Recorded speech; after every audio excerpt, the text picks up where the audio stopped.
Hello and welcome to Dice Masters United. I'm Spug. I'm Ben. I'm James.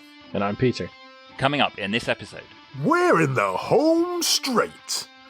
In the final leg of our review of every card in the Secret Wars set, we'll be rounding up the final cards, starting with those first draft picks, the super rares.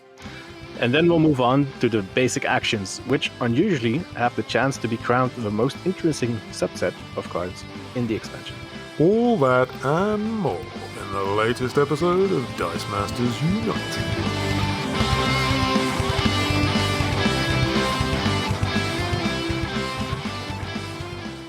Yes, welcome back everybody. It's really good to have you with us. Thank you for joining us for part 4 of our walkthrough of every card in the Secret War set. We've done the commons, we've done the uncommons, we've done the rares, and now we're on to the super rares and the basic action cards, which is going to be pretty exciting, I think, actually, because we've got a whole new type of basic action to talk about a little bit later. That is one to look forward to. But we're going to move straight in with the super rares tonight. I'm looking forward to that because, these don't feel too awful to me in the sense of there's not like a whole long list of them that I think, oh, they're going to be really expensive to get hold of those. True. So that's kind of cool. I don't like my super rares too good, if I'm honest. But there are some good ones here, but there are also some not so good. But I don't want to spoil the discussion too much. Is everybody there? Is everybody ready? Is everybody Let's set? go. Yeah, epic. Yeah. All right, good stuff. Okay, well, let's move on to the first one, which is Apocalypse. And Peter, you are first up. All right, we have Apocalypse, Wicked Supremacist. He's a 6-cost bolt. He has Overcrush, and he has, while Apocalypse is active, when you feel the character die, deal 2 damage to target character die. But the main attraction, he also has the global pay bolt once per turn, KO one of your character dice, and the next die you purchase this turn costs 2 less. It's sad that it's once per turn, this one, but it's still a good global.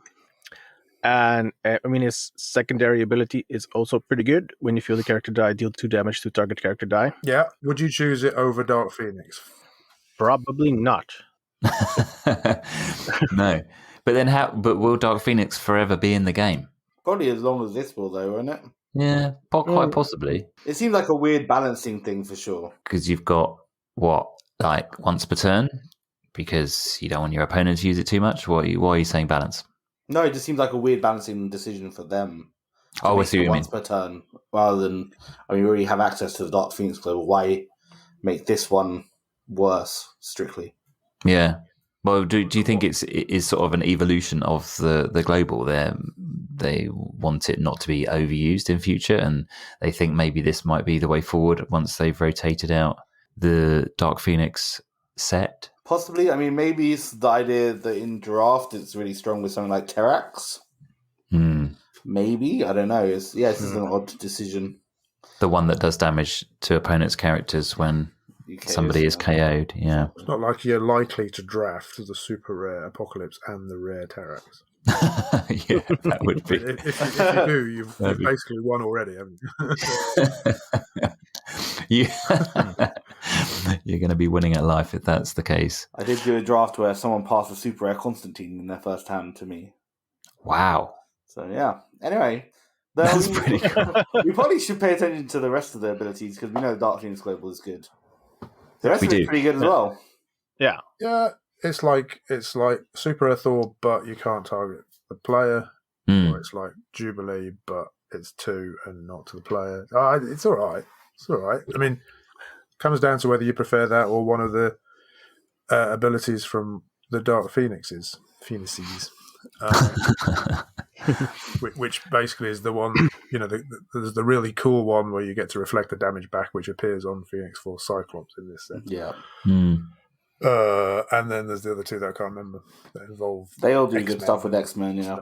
Yeah. I think this one is okay. Again, I know what you said, Spug, that if you do want to limit your opponent from having it, if you have a very specific, you need to reduce a 5-cost character to a 3-cost character, so you only need to use the global once to get there, then this is probably a good one to take, just so it limits your opponent from abusing it as well. Yeah. I think what's nice about this, though, is that his Overcrush, I think, combos quite nicely with his ability. Obviously, it is a bit of a shame that he doesn't have the deal 2 damage to your opponent option as well. But the fact that he will kind of thin out your opponent's defenses potentially by either removing characters or just weakening their sort of Overcrush defense. If you do them 2 points of damage, obviously that's 2 points less they can block if that character has survived the 2 damage that Apocalypse has dealt them through his ability. I just like the fact that it's a super rare. If you draft it, it's gonna make your team, and it's gonna be a thing that you can be excited about using in your draft game. Yeah. A lot of the super rares in the past you've drafted just because they're a super rare, and you're like, I'm not gonna buy this at all in the draft. No. Yeah, it's all right. Yeah. I prefer the rare if we're gonna pick holes in it. So it's fine. Yeah. It's fine. The rare is the best Apocalypse. All right, well, Apocalypse, that's a pretty good one to start with. Thanks for that, Peter. Ben, do you want to move us on to Beast? Yeah, Beast Illuminati. He's a 3-cost Fist, X-Men, and Infinity Watch. While Beast is active, when you field the character at level 3, re-roll target character die. The ability is not bad, especially for a 3-cost, but very specific. We don't have a particularly good way of getting characters to level 3. They're in the reserve pool. No. Yeah, you can't spin them up in the reserve pool, can you? There was a Scarlet Witch that did something funny about that, wasn't there? A long time ago. It spun them up when they were fielded, didn't it? No, that was no. Zatanna. Oh, yeah. There was Scarlet Witch to let you. Well. Yeah, there was a. I'll look it up. I'm not seeing the real potential in this as a kind of edge case might be useful, but not really. No. Yeah. Better beasts are available. Yeah, it does feel very specific, doesn't it? Because, I mean, how often in a game do you field a level 3 character generally? James? Yeah, Never. Rarely. Or you roll it and you don't have the energy to field it. And there's that one card that stops you from fielding level 3 things, which completely counters this. That's right. Yeah. I had a roll today. I was playing Jason today, and all I had to do was roll 2 character dice to character faces in my roll and re-roll. Now, I understand, it's not a given, but that's all I had to do. Got the magic, missed the enamel. And I think the next time I got the enamel and missed the magic. Oh. There is a Scarlet Witch that says, from X-Men First Class, that says when you roll a character die, you can spin it up or down 1 level before putting it in your reserve pool. Yeah. Balls to Beast. Next one. Black Panther. Let's go on to the good stuff. You don't want to dwell on that one, do you? Okay. All right. Well, James, you're itching. James is itching to read. Interesting card. James that illegal card. That's a weird card. Yeah. Sorry, carry on. Black Panther Resisting Doom is a 4-cost mask. You're not even going to be invited, are you? You're just going to do it. You've gone totally rogue. There's no stopping me. I'm going to pile on. You are inevitable, James, it seems. Yeah, it has the Fantastic Four affiliation and looks like it's a max 1. While Black Panther is active, if you attack with 6 or more different Fantastic Four characters, you win the game. Boom. Dun, dun, dun. I feel like we may have spoken about this before. Yes. We have.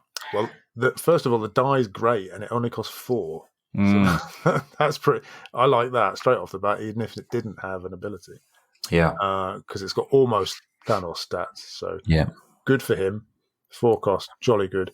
You're not going to buy more than 1 anyway, I guess. Although you would if you could. Maybe that's why it makes 1. And the ability is very interesting. It's great to have a different win condition, and there are some good Fantastic Four characters, aren't there? It's quite. I'm just mentioning Namor as one. Yeah. The Invisible Woman's got some good cards, I think. Mm-hmm. So that could be fun. There are exactly 7 different Fantastic Four affiliated characters in the game, and then obviously the Human Torch is not modern legal. So there's 6 exactly to choose from. Yes. So the normal 4 plus... No. Human Torch is not in modern. No, well, I mean, yeah, okay. Okay, those three. Why is he not? That doesn't make any sense. Because he's dead. What, is he? Yeah, spoiler alert. Oh, okay. So there's a Namor. I'm gutted. So there's the three. There's Namor. There's Black Panther, and there is a pretty good Molecule Man, which we talked about last episode. Yes. From Dinosaur, Colorado. Yes. Oh, that one, yeah. Man himself, yeah. Did we get many listeners from Dinosaur, Colorado phoning in, James, since our last podcast? My mobile's been ringing off the hook. We'll have a podcaster from Dinosaur, Colorado one day. We're going drafting in Dinosaur, Colorado in a few weeks' time, so I can't wait for that. But sorry, you were saying, so yeah, we've got those three and then those other guys.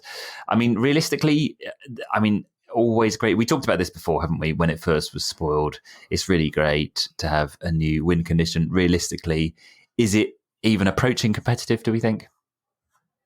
I mean, they're not that expensive. There's 2 cost, a 3 cost. That Molecule Man's pretty good. This is a 4 cost. Probably the thing is the only one that's a bit of a reach. The cheapest he is a 5 cost, but he does have the prep global and a 6 cost, and that card's not bad either. No.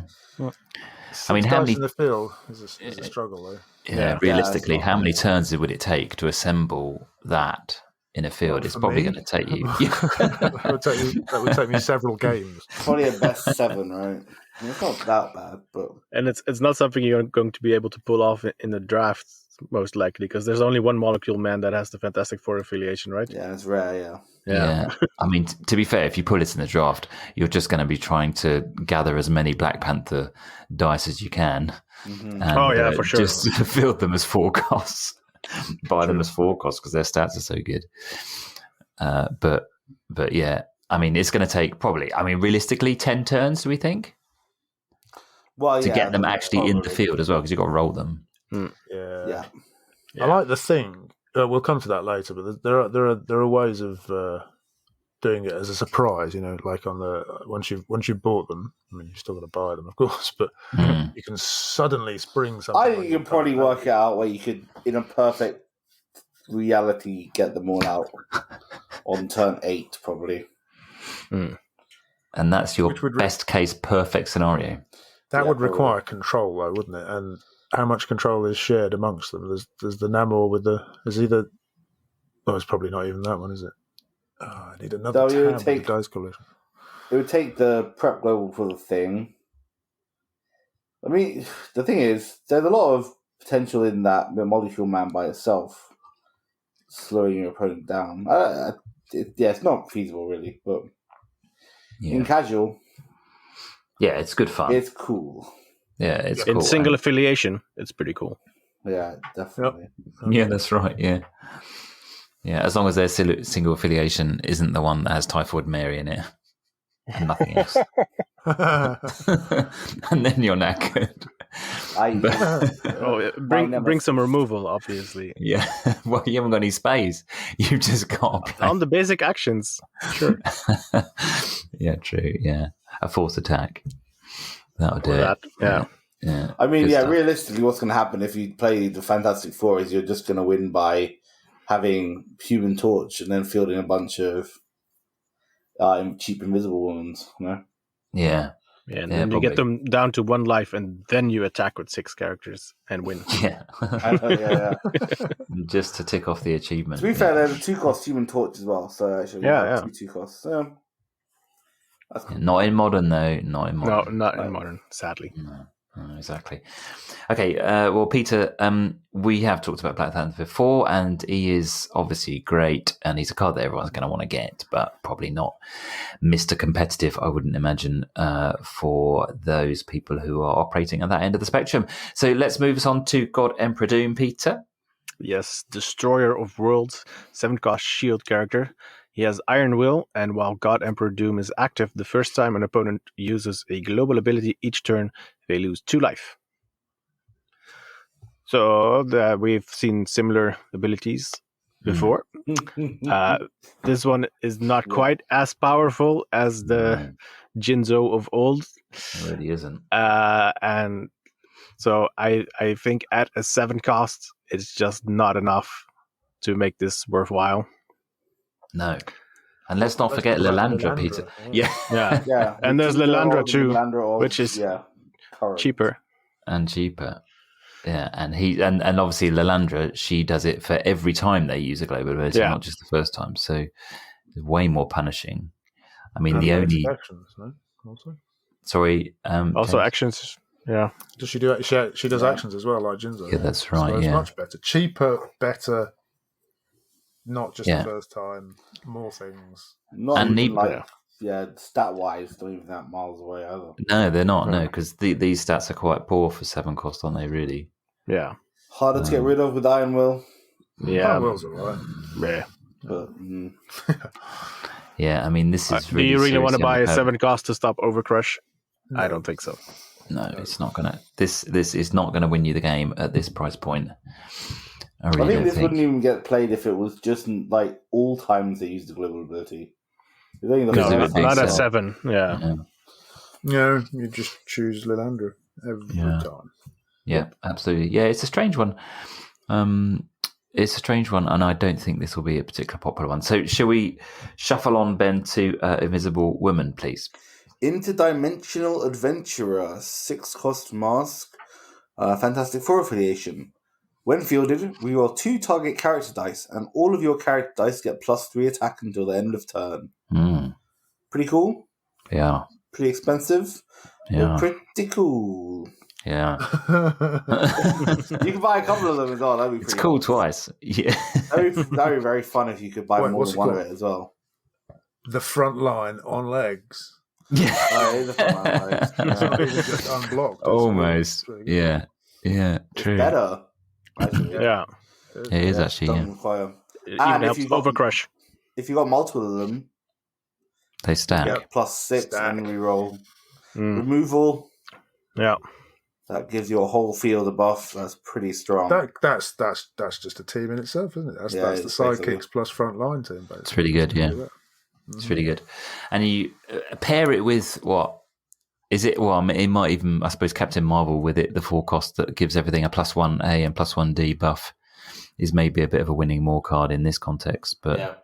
it Well, makes that your. keeps your psychic alive compared to theirs. Yeah, that's true. It makes your sidekicks 5/5 in that context. Sorry, Yeah. 5-2. 5/2. 5-2. Sorry, yeah, 5/2. She's also 0 to field on all the faces. Yeah. I know, which is really great. Get yeah. a couple, Very line them up. easy with to recycle. mix. Yeah. Job's a good one. That's really good. Yeah, it's really Yeah. strong. That's the best one so far.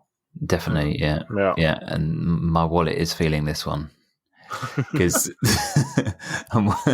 this is one that people are going to want to have.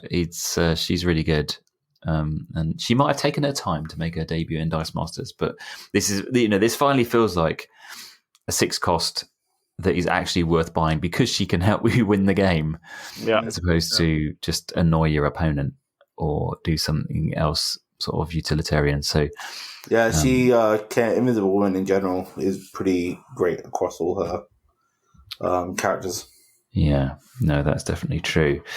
In fact, there'll be a difficult decision to be made if you want to choose the top card from each of each type, wouldn't it? I think because when it comes to her, because she's got some conversions.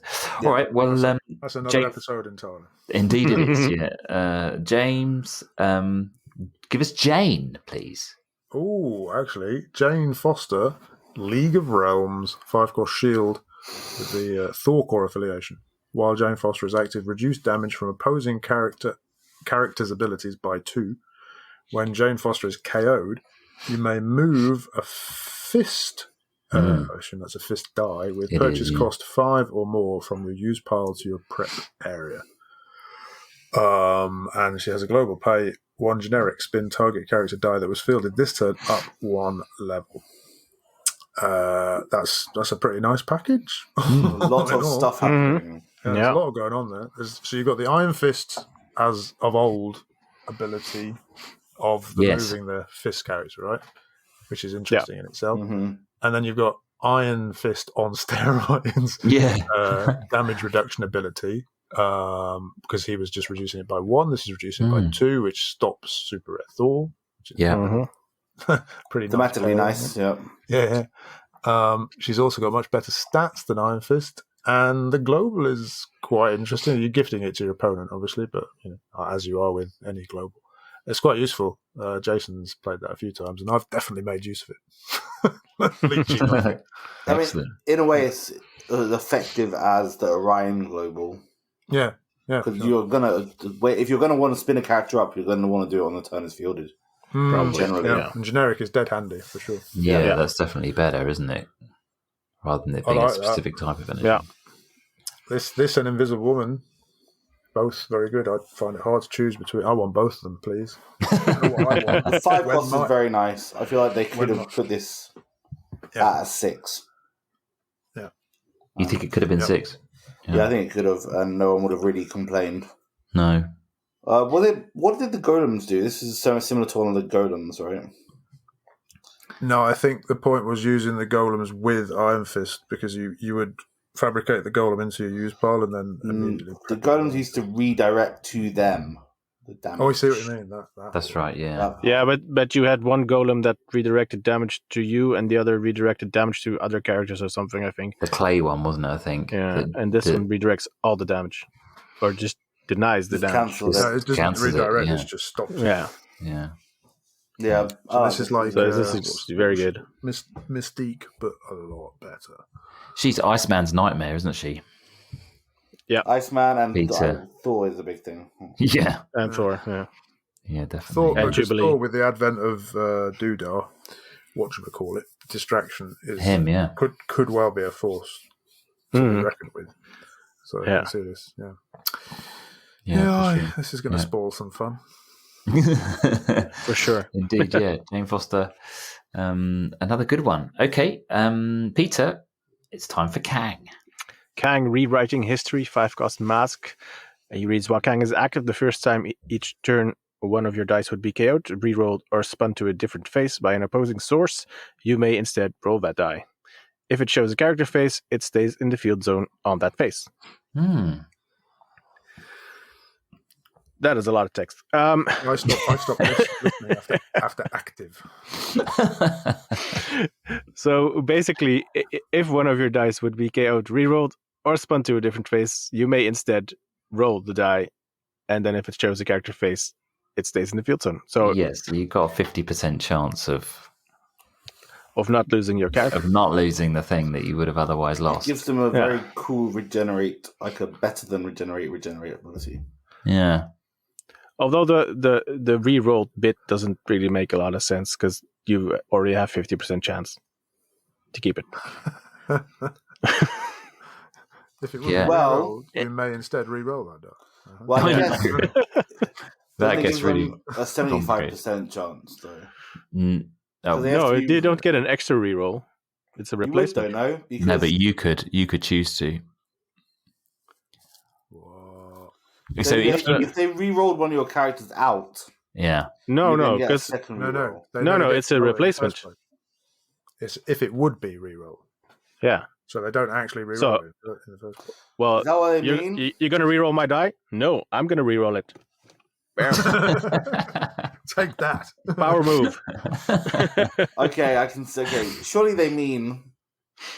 I mean, we should get into design interpretations. You write up the rules forum posts. If it's going to be re-rolled out, then you can re-roll it again. Yeah. Wait. Where is the Dice Masters Ultimate Rules Compendium, or whatever they called it? James, I don't think that's going to answer You've got a copy of that under your bed, haven't you? Leave it out. I'm not going to the bed. I think we'll have to submit it to the rules forum. I guess, but I mean, no one's going to play this because it's 5 costs to stop that. And only the first time, and then yeah. If it was every time, maybe. Yeah. It was every time, and if it was like on a 2 cost, then then it would be insane. And it was free to field and 10-10 or level 1. Yes. Yeah, the first time thing does make it way less good, doesn't it? Because there are quite. We've just seen the Invisible Woman re-roll 2 target character dice. One of those is not even going to count, is it? Yeah. Well, it's just going to be the first one, I suppose, that they choose. Yeah. That you'll get the chance to say no and re-roll it yourself. I guess the first time, effectively, them saying the first time, because if it said any more than that, the first thing they'd re-roll out would be this Kang. Potentially, yeah. So effectively, the first time doesn't matter. It just... The first time stipulation doesn't matter, really. No? Well, it does in a way, because it means that you only get... Like, if you try it and lose, you don't get another go. I guess so. But then if it didn't have that, if it was all the time, the first thing they would do is re-roll a Kang. Yeah, that's true. Yeah. Yeah, it's pants. Let's go on to the next. It's kind of interesting, but too expensive. Yeah. Okay. All right. Well, Ben, shall we move on to... Well, we've got another king. We've got a new king in the UK. We've got a King Hyperion. Let's see if he's as useless. Yeah. Mark... I'm going to get arrested now. You Mark probably Milton, are. 6-cost shield. Each of your King Hyperion dice gets +1 attack for every opposing character dice in the field zone. The global player's shield, target attacking character goes to the use pile if KO'd this turn. The global is pretty good, although it's on different rarities as well, right? And the ability is okay, but 6 costs is very expensive. Yes. Didn't we see this on something last time? I feel like we did, because it was like the Red Hood thing. It is like the Red Hood thing, yeah. No, but this is for every opposing character die. That's what Red Hood is. Yeah? King Hyperion. Each of your King Hyperion, this is the rare, dice gets +1 attack for each opposing character die of a lower level. So yeah, it's a slightly better version. Super rare is Red Hood, and the rare is worse than Red Hood. Okay, so that's still a no from me. As we were talking about before, you don't really want the fact that your opponent has got a load of blockers to make your dice any good. Yeah, only if you can get unless one of they them out. can't block, then it gets interesting. Block, yeah, that's true. Yeah. See, it's an okay ability, not for a 6 cost really. The Red Hood was good because you get a few of them in the field, and then they kind of counteracted. No.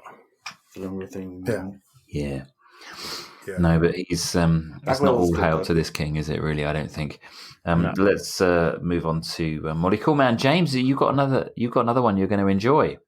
Excellent. Molecule Man, Cheeseburger Eater. A 4-cost shield with a Spider Friends affiliation with a max dice of 2.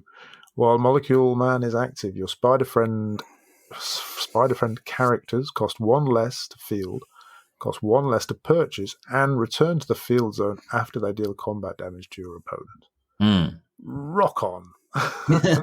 Very I nice. like this one. You love this, don't you?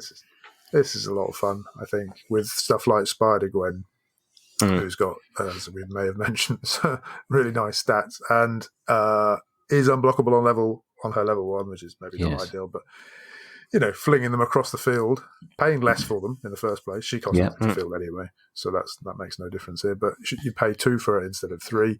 Fling it at your opponent, and if it goes through, it comes back again. It's just magic. No. I like that. Not having to re-roll characters.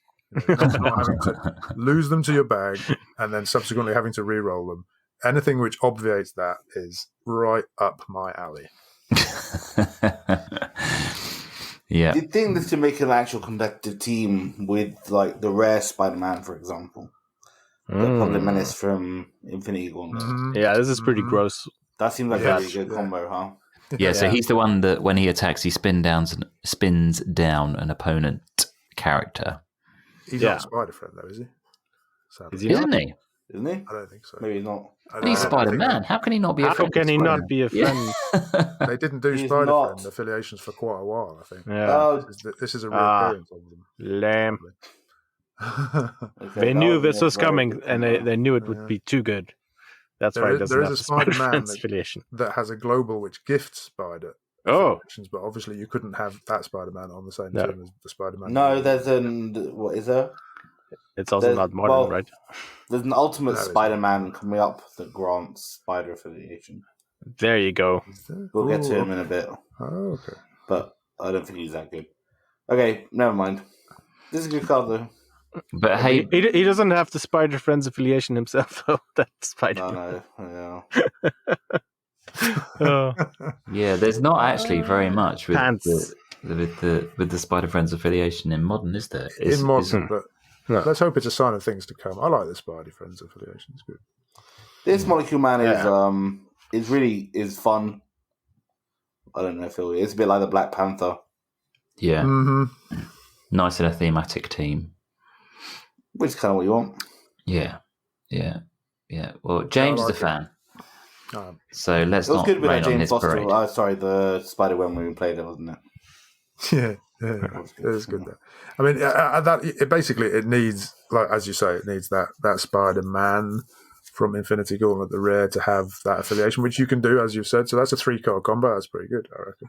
But Yeah, but 3 forecasts, though. yeah, One of them Yeah, can that's be only a 12. 3-cost. 10 to 12 is always, I think, that's all right for a win con. 10 to 12. Yeah, is but you're not winning yet.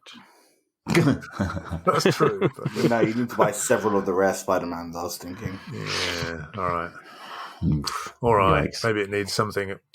I mean, yeah, it's fun, but to be competitive, it probably needs something a bit more. And again, in draft, if you get this, you just load up on those 2-cost Spider-Mans. And Oh, Spider yeah. Friends. Spider-Mans, There's yeah. Dazzler as well, That's which Dazzler, when you yeah. reduce the fielding cost and the price is much better, I think. Yeah. Yes. Huh. Well, True. That's fair much enough. less bad. much less bad. Okay, we're on to Mr. Fantastic, and Peter, it's your go. Can I just say that Molecule Man has the best subtitles in this set? Oh, yeah. Cheeseburger eater. Yeah. Yeah, And the that's- dinosaur link one. to the- That one. There's an Ultimate Dinosaur, Spider-Man yeah. with cheeseburger in the title, right? I assume there's some lore to connect them. I'm sure. Probably. yeah. I'm sure Nick will fill us in on the details. Mr. Fantastic, then, Peter. Yes. Rebuilding Everything. A free-cost mass character with the Fantastic Four affiliation. He reads, when fielded, roll a die from your bag for each of your active Fantastic Four character dice. So that can add up Yeah. if you're building for that Black Panther win condition. He's going to roll at least one because he's a Fantastic Four himself. Yeah. But that would not be worthwhile. But if you have a couple out, it could be interesting. You can maybe get to your Black Panther win con on that very turn if Yes. you roll very luckily. But it's pretty nice. Yeah. His fielding is a bit unfortunate for when fielded abilities, and his defense Yeah, being also. 1, 2, 2, yeah. But I like it. It's probably the Mr. Fantastic I'd put on a Fantastic Four team. Just so we're clear for the listeners, where it says roll one for each of your active Fantastic Four character dice, that you just count any or all dice that have the Fantastic Four affiliation, regardless of whether they're the same characters. Unlike when you're just checking for an active character. Yeah. So if you have 3 Mr. Fantastics. So at worst, he gives you one. Yeah. You get a couple of them. Yeah. I mean, it feels get like a couple of cheap Invisible Women's out. Yeah. It could be some pretty decent ramp. It's just so expensive, and there's no way to get around his massive defensive stats. Yeah. Yeah, it's That's very the hard problem. to I KO. I tried the rare a bit recently, and that's kind of interesting as well. That's the one that KO your opponent chooses an affiliation. You KO 2 things that aren't that affiliation. Oh, yeah. It's kind of interesting, but yeah, those fielding costs really hamper it. But with the rare, you could at least, if your opponent doesn't choose KO Fantastic himself. Four, you can KO him himself. This one doesn't have that option. Yeah. Yeah, I mean, it feels like an auto-include if you're doing that Black Panther, if you're trying to do their Black Panther win con. But that's 2 super rares, though. I know. Yeah. Well, quite. Yeah. In draft, maybe not. No. Maybe not. Maybe not. Maybe not. Yeah. Okay. All right. Well, Ben, Phoenix Force Cyclops, please. 5-cost bolt, fighting against Doom. When fielded, choose an opposing character card, cancelling all previous choices. Your opponent cannot field that character die until Phoenix Force Cyclops leaves the field zone. Yes. Has a global, which is very useless. Pay 2/5, move a Phoenix Force die from your use pile to the field zone at its lowest level. We don't have any Phoenix Force character dies in Modern. Because this is not even a Phoenix So Force this itself character. is not. No, it's in the name, but not in the affiliation, so it That doesn't is count. Although it is weird that it's not the affiliation symbol. They do have an affiliation symbol for the Phoenix Force affiliation. So presumably that's self-referential, though, is it? It must be. What else is I it? think it's been ruled No, as being yeah. useless. Yeah. Well, that's crazy. Yeah. It's just a nod to those promo cards from AVX, I guess. But we might get more Or Phoenix we might Force get in the more. future. Yeah. Yeah. But Then usually, if global it means a certain affiliation, it has the picture for that affiliation. Yeah. Does the Phoenix Force not have an picture? It does. It does, yeah, that's what I was saying. It Yeah. does have that, yeah, it does have it. So why not just use that? Because that same picture is on the die and it would cause confusion. This just feels like a mistake to me. I'm sorry. I think they meant to include this die in it, but they just made a mistake. Possibly. Am I being ungenerous? No, I absolutely agree with you, but they are as usual. They're doubling down on it, which because they don't want, for whatever reason they don't like doing a raw. They don't like admitting their mistakes. They don't like I rewriting don't know it. if it's that. They just don't like. No. They don't like having to have a thing that people have to refer back to too Yeah. much. Maybe. Which makes Yeah, I mean sense. that's fair enough. Yeah, That would have made this global pretty good, though, if you could field it itself. yeah. Yeah, that would be very Well, useful. Except it's not move. It's a move rather than a when field. Yeah, it's not a when field, so it would still be useless. Mm. yeah. It would be a real strange combination anyway. I mean, I suppose you could move it first and then KO it with the Dark Phoenix Yeah, I Global, guess and so. then That global was instrumental in that Phoenix Force fastball thing, wasn't it? yeah, The turn That's to right. kill Yeah. whatever it was. yeah. It's a curate's egg, that's for sure. This one. I mean, I think you've got. I mean, you've got the sort of half the Drax ability, haven't you, from Infinity Gauntlet? Yeah. You can't field that character. He also has. You can't buy the character, and he costs 2 less. I mean, He obviously, doesn't have 10 defense. No, exactly. Here, this has got a very fat stats, isn't it? It's alright. But for a 5 cost for a super Play rare, with this and Drax, though. yeah, that's right. Yeah. I did. Elton braces. We did do. There was a little bit of a period where people were using. Well, was it Triple H? Triple H and Drax at the same time? Yeah. Often That's things. just horrible. By people, you mean Lochie. I think it was me, actually. But I know Laurier played Triple H once against me, so He's the one with the iron cross on his die, right? I don't think Drax was out at the time, though. No, maybe not. Maybe it was just before Drax, and that's why we were using it. Yeah. It's not bad. All right. Well, that's enough of that one. Spider-Man and James. Oh, blimey. I lost it. Where is it? Spider-Man Black Suit. 5 cost fist with the Avengers and Spider Friends affiliations. Opposing non-fist character dice get -1 attack and -1 defense. And the global says pay a fist, spin an opponent's fist character down 1 level. That's a callback to Angelo Fortunato, right? It really is, yeah, which is lovely. Which is very thematic, isn't it? When you consider it's the black costume. Yeah. God, that card I hated. That's a nice callback, though. I think. Yes. Is it a good ability? But it's not as good, is it? Because he was, according to this, it was -2, -2, which is there was a Doctor Doom, which was -1. Yeah. As long as you had a villain, right? Or something. There was... Yeah, some kind of stipulation, yeah. So I don't know if I specified, but that's Venom from AVX back in the day, who had the same ability, but it was -2, -2. And And the there's same global, and he had a burst phase. But was he also a 5 cost? No, he was a 6 6 cost. Okay. But I'd rather have the 6 cost. But, that's not in Modern anymore. But we do There have is a something. Modern It is in card now. Modern. Yeah. It is in Modern because it was replaced by Vulcan, right? Yeah. What does Vulcan do? -2 defense to non-fist characters. Okay. So it's not quite the same. Okay. Yeah, It's but 6 usually you're costs. going for the -2 defense anyway. I would go with the Vulcan, while he's active, non-fist, -2. Well, okay, but that Vulcan has a force attack global on it. That's true. And the -2, is that really different from the -1?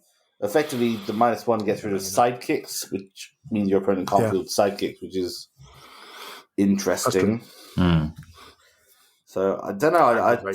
I think there's a space for this. I mean, you could play both of them. Yeah, and you get -3 defense.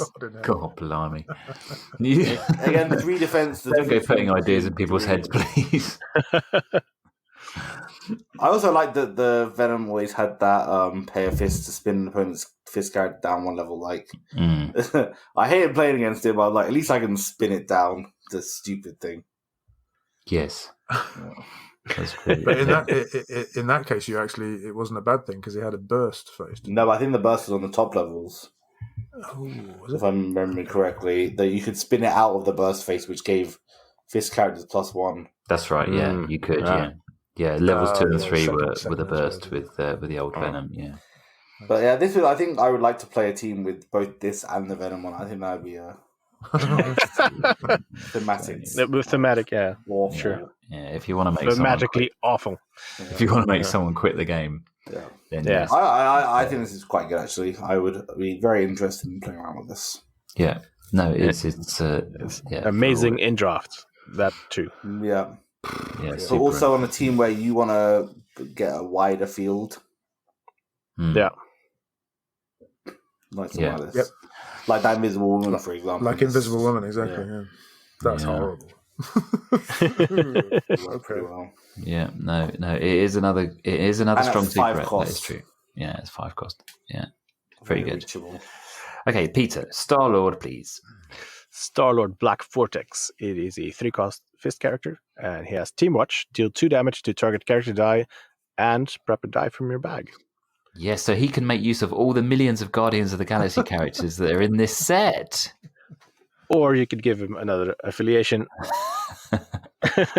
Oh, that's true. So, just to be clear, Spug is being sarcastic. There are not. Really? There are not. No, I'm not telling you. I'm telling the audience. I know. I was also being sarcastic. Really? Okay. But it's actually quite a good ability, isn't it? If you do make it into an X-Man or what's it called? That radicalization. Spider Friends. Can you get Spider Friend these days? Yeah, you can with the Ultimate Spider-Man. Just about making a Spider Friend, right? That's pretty good. Deal 2 damage and prep a die, and it's a 3 cost. Yeah, it's actually not bad at all. It's really good. Yeah, it is. It is.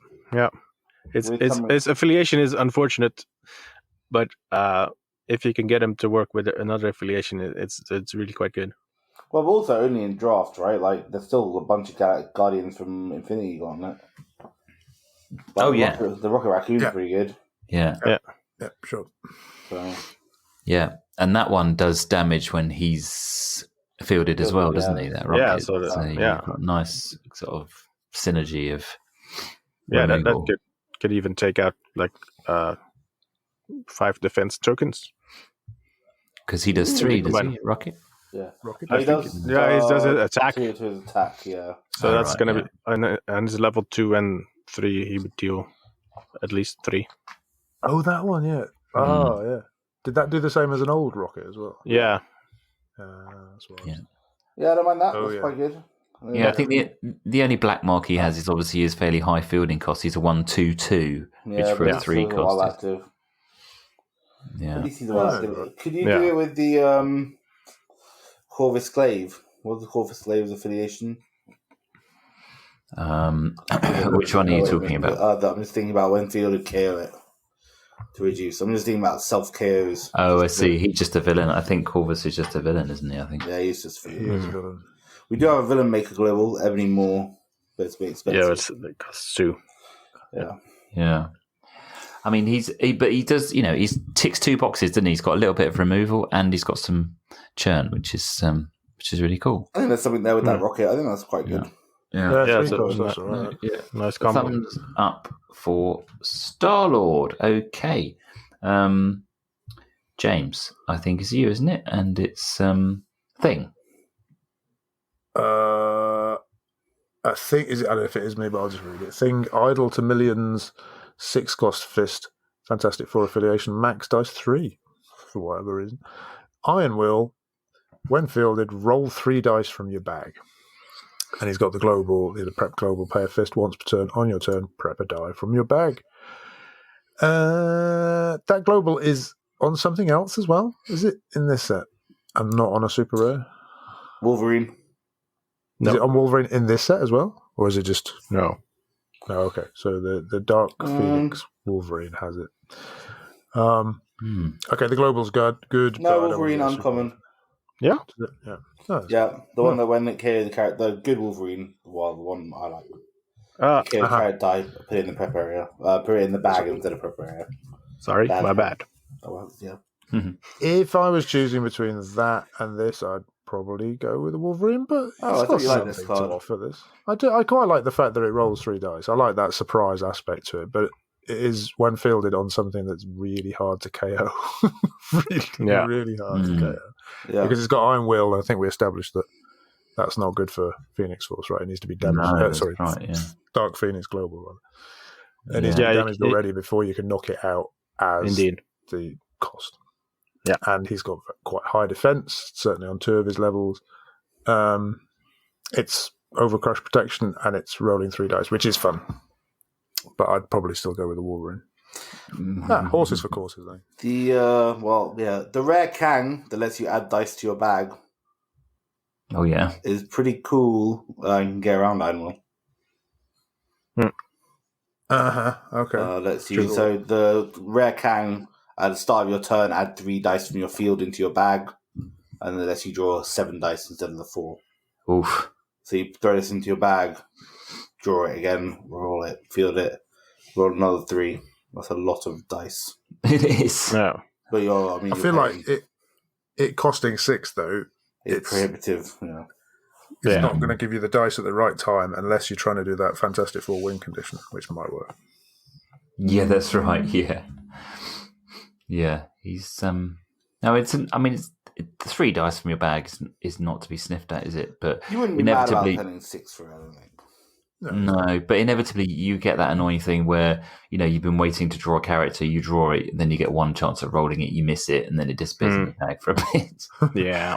Yeah, paying 6 for ramp is never good. No, exactly. No. You don't want to pay 6 so you can ramp to buy the other thing that you need to win the game. Unless it's the rare apocalypse or dark side super rare, exactly, where you're guaranteed to draw basically all your dice every turn. Yeah. Exactly. Yeah, I think I probably invited you out of turn then. So you did, Ben, I bet. James, I thought you liked this. I thought you liked it. Sorry about that. Yeah, Ben was supposed to get Ben. Yeah, that's right. I thought you liked the thing. Ben, instead, you can do Thor, please. I will. God of Thunder, 6-cost Bolt. He's a Thor, wherever they are. The Thor family. Thor core. While Thor of Higher Avalon is active, when you use an action die, deal 2 damage divided any way you choose among up to 2 target opposing character dice. I like that they specify that it has to be up to 2. Well, also, it has to be 2 opposing character dice, if you could split 2 any other ways apart from between 2 things. Yeah, one and a half. You could choose 1 or 2. Yeah, I suppose up to. That's why it's up to 2. Deal 2 damage divided any way you choose amongst 5, up to 5. It's alright. The actions, again, we've talked about this several times, it's a recurring theme. There's not a lot of actions that you'd use over and over again. No. Shocking Grasp, which we'll get to, I suppose. Our old friend, yeah. It's alright. I don't know if you pay 6 to do this. No.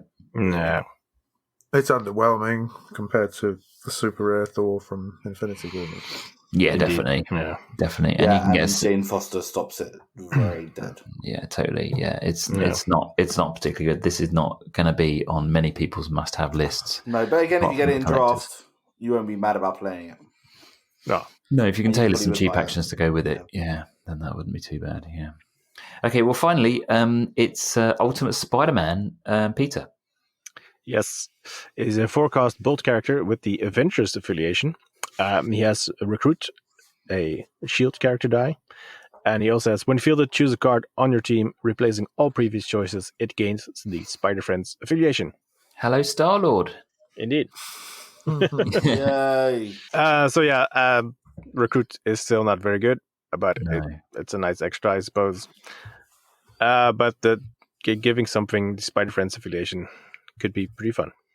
Yeah. Good. Well, with James surely is going to be excited about this with Molecule Man, right?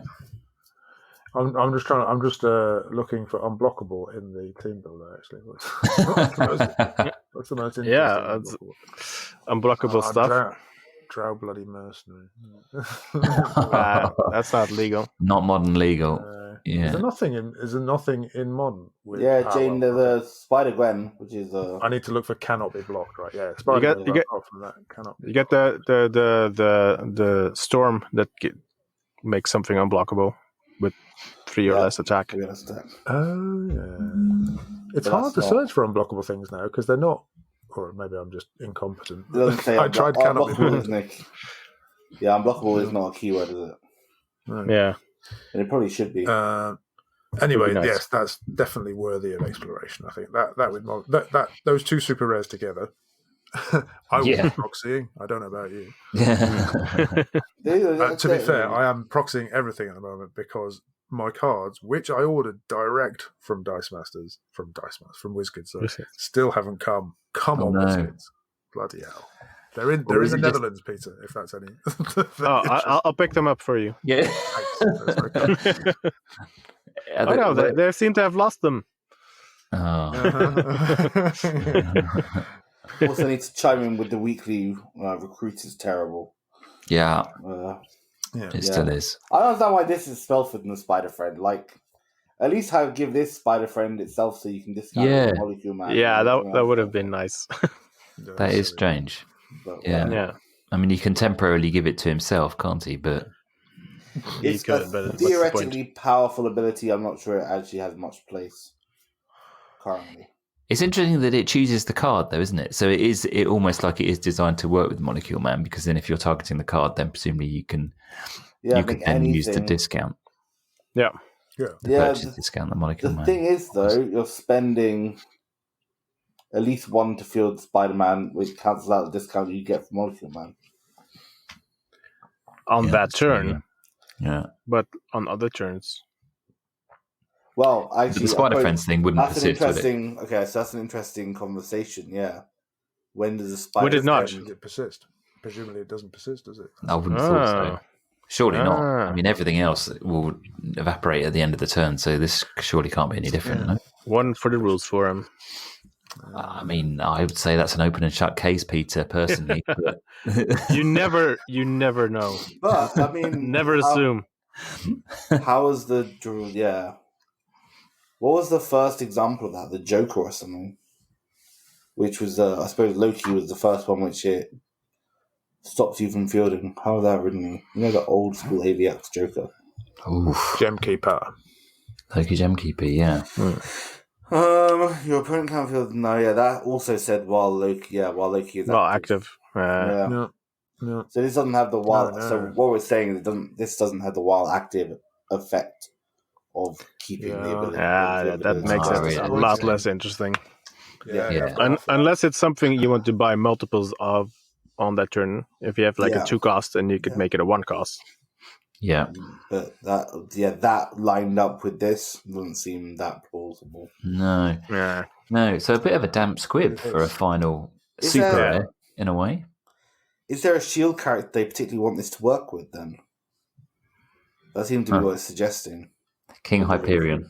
Franklin's Galactics. Yeah, what's the cheap shield character? Yeah. Good question. Don't know. Dr. But, Doom. No. We'll leave the listeners to think about that one themselves, I think, rather than us Googling it now and trying to work it out, I think. So, yeah, a bit of an underwhelming card to finish all the super rares on. What's standing out for each one of you? James, do I even need to ask you what your favourite of that lot is? Well, if you're assuming it's a molecule man, then you'd be wrong. In actual fact, because those two. I mean, he's great. Yeah. We sort of taught you out, haven't we, James? Those two ladies earlier on in the running order were very impressive indeed. So either of those, or when I finally get my display, I'll be very happy to see either of those or Molecule Man. But especially, I think Invisible Woman sounds most fun of all to me. Yes, because I prefer attacking to defending. Yeah, that's a very good one. Yeah, Peter. Yeah, same. That Invisible Woman is just so aggressive. Bonkers. I like it. Yeah, it's really cool. Yeah, and but pair that with an Amour or something like that, where people are going to have to get it. If you're going to have to pay life to block, that's going to be rough. Ben, what about you? I'll go Spider-Man, the Venom suit light. Oh, you like that? I'm interested. Yeah, you hated Angelo Fortunato. I liked it. I mean, I hated it. You hated playing against it. I hated playing against it. Yeah, I didn't have it for a very long time, and then when I got it. But it always, I have a bit of a fondness for it because that's the reason I played Breaker, the mystical, whatever that one's called in the, when I won UK Games Expo, when I won UK Nats. Did you win UK Nats? I did a long time ago. Why didn't you mention it before? Hopefully US Nats this year at Gen Con, because I'm going to that. Oh, exciting. Then I could win UK, Canada, and US Nats. Wow. In a very hypothetical dream of mine. That'd be good.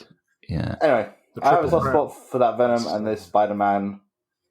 It's a big nod to it, so I quite like it. Yeah. I mean, I think for me it is very hard to look beyond that Invisible Woman, but I think maybe just to say something a bit different, I'll pick Black Panther. Yeah. He's a new win con. Yeah. He's thematic. He's got great stats. Let's go with him. Good Black Panther. Although secretly it probably is Invisible Woman.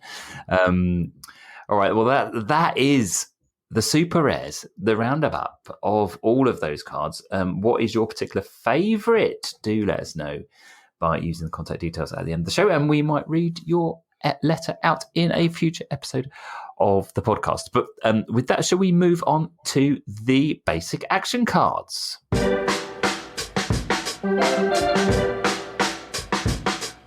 All right, very good. Well, we are very much if we turned into the home straight when we started on the Super Rares, now we're in the last kind of 50 meters of our review of all the cards in the Secret War set, because we're going to finish with the basic action cards. And we should point out, and I know we've talked about this before, but obviously the basic actions this time around have not only, they've all been reimagined, because obviously all the cards have all been redesigned, but they've also have new mechanics.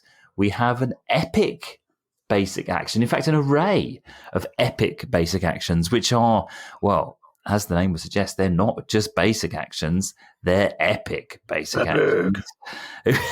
Who wants to explain, just for the benefit of anybody who can't remember how a epic basic action works, who can give us the lowdown on how they operate? Well, I didn't know that was going to be a test. You should always come prepared. In order to use them or buy them, you have to have a 4-cost or higher character die in the field. Yes, Ben. Before you buy them or use them. You can only buy or use one of each epic basic action per turn. Right. And when you use that epic basic action, it returns back to the card. Beautiful. So these are big game-changing events that are designed not to be easy to achieve or easy to use. And we've got a bunch of them in this set. There are 6, aren't they? 6 out of the 16. Yep. basic actions in this set are epic basic actions. Should we start by talking through these 6 epic basic action cards and just take them one after another? If you're Just so we saying can- epic, then yes. Just so we can get them out of the way. We'll start with the Casket of Ancient Winters. Ben, do you want to kick us off with that particular epic Yes. basic action? Can I just say that sounds like something they gave to King Charles during the Yes, that's right. Or a The D&D staff card. of- Yeah. Yeah, for UK politics watchers, Penny Mordaunt probably would have been carting it up and down Westminster Abbey. Oh yeah. Okay, 5 cost anyway. This is a 5 cost. Your opponent carries 3 of their character dice. Moves 3 dice from their reserve pool to their bag, and moves 3 dice from the prep area to their use pile. So I should make I've played a little bit of drafting of this set, and actually the epic basic actions do play a part because I find like these drafts do tend to be a bit wally. Yeah. So you do actually get to these. I played with this card, used it a couple of times across a couple of games. It's okay. Fundamentally, what it means generally is you carry 3 of their character dice and they go to the use pile. Yeah. The bit about the 3 dice from their reserve pool to their bag, that's like a bonus thing, really. Yeah. It's not really worth the 5 and the fiddliness of it in a longer game, but it's kind of fun to do. Yeah. It is pretty punishing, isn't it? I mean, you're basically wiping out 3 things and sending them to the use pile. That's pretty horrid. Yeah, the only thing is, it seems, and how we played it was, your opponent chooses which dice they get to KO. Yeah.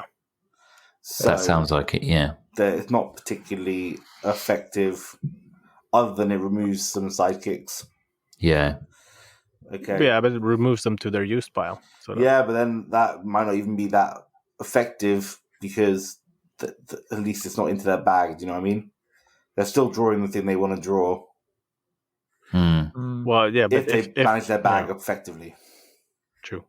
Yeah, that's a fair point. I mean, I think these epic basic actions, I'm saying the word again,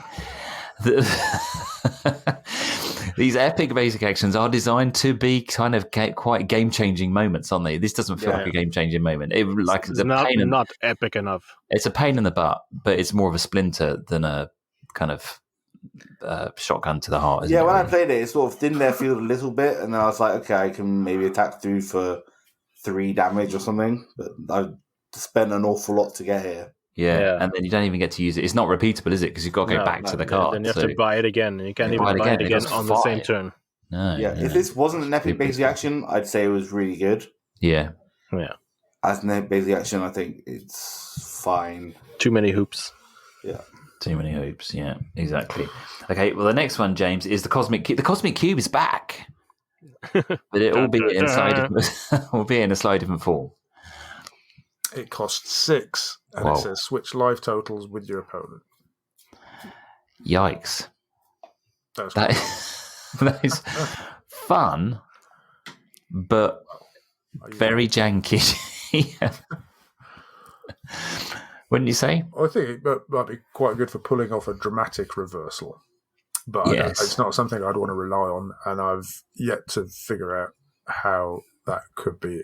Well, no, I'm probably not the best person to do it, but somebody write in with a team that can exploit that in a sort of relatively efficient way, and I'll be well, you can do yourself 19 damage within the space of the first 2 or 3 turns. And 4 cost out, and then exactly. Yeah, buy this and use it, and then attack for 1 damage. We're going to come to it a bit later, but this and another epic, which I'll mention when we get to it. We use this in one of the games, and that other one we will come to in a minute. And both times the person who used them, well, he ended up not using this because it would have hurt him more than helped him. And the other one screwed him as well. Oh dear. So the big, the epicness was a bit lackluster. Epic fail. They were failing, exactly, yeah. But it seems like this one is more devastating potentially than the first one. It really is. Yeah. But if you were both, I mean, like James, we were talking about doing a game, weren't we? Kind of based around doing this epic basic action. But then we basically realised that actually it'd be crazy because we just end up both trying to shoot ourselves in the foot for the first kind of 5 or 6 turns to reduce our life totals to almost 0 and then switch them. But you forget that because your opponents try and do the same thing, you might not want to swap with them anyway. Yeah, exactly. So it's just crazy. It becomes. I will say. Sorry, the art on the card is lame, but there is an alternate art card of what's it called, a fat back, which is beautiful. I haven't seen that. So that's the one you want, ideally, if you care about such things. I think this one seemed like someone's going to make a team with it at some point in a funky format, and everyone's going to like, ooh, that's pretty good. It's not Vicious Struggle, though, is it? I think Vicious Struggle was a bit more exploitable. Yeah. Well, yeah, and way cheaper. Yeah. That too. Yeah. Yeah, this feels kind of like frippery, really, in a way, isn't it? It's kind of fun, but not, I mean, even if it could give you a sort of a Hail Mary that would help you win the game, it's a big investment, isn't it, to get it, as we were saying. 6 and a 4-cost character in the field, and you lose it once you've spent it. I'm going to field a forge and stock up on. No, I can't even stock up on them. I'll just get one. I'll just get one cosmic key. No. Yeah. Okay. Well, Pete, do you want to talk about the Crimson Gem of Sitarak? Yes, aka the Great Equalizer. Each player chooses a number of character dice in their field zone equal to the number of character dice controlled by the player who controls the fewest, and moves the rest through their bag. They can do it. Yes, they can do it. Players do the same for dice in prep area and reserve pool. So at the end, everyone ends up with the same number of dice in their field, reserve, and prep. I don't know how this is going to win you the game, actually, because you're doing it on your turn. So then your opponent will have an advantage on their next turn. Mm-hmm. Yeah. I don't get it. Yeah. I know. That's not epic either. It's a head scratcher, isn't it? Really. Yeah. A head scratching basic action rather than an epic one, probably. I guess unless you have a way of drawing more dice on that turn and rolling some. Yeah, but how? I don't know. Because your opponent's not going to have much in their reserve pool, probably, so your reserve pool is going to be empty. Yeah. Oh, God. Yeah. If you did want to feel something, too late. Oh. Yeah, exactly. If it didn't have that last bit, sure, you could have an empty field and then clear out your opponent's field and then field a bunch of stuff and attack. Yeah. But that's not possible. So if you had 4 dice in your field zone and I had 2 dice in my field zone, we would have to both choose 2. Yeah. To the rest in your bag. Yeah.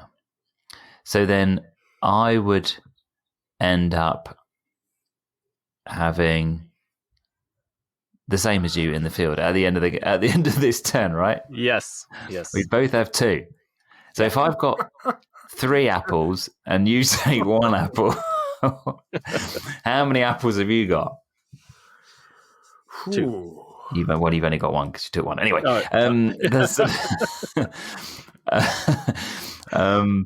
yeah, it's just like, I think these ones that you have to read 5 times before you even understand them. I mean, the effect is going to be pretty epic, but it's not going to win you the game.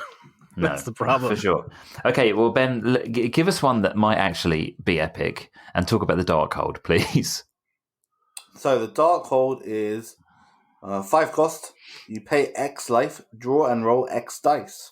Now that sounds more epic. Yeah, sort of, except when you realise that you already have to have a 4-cost character out.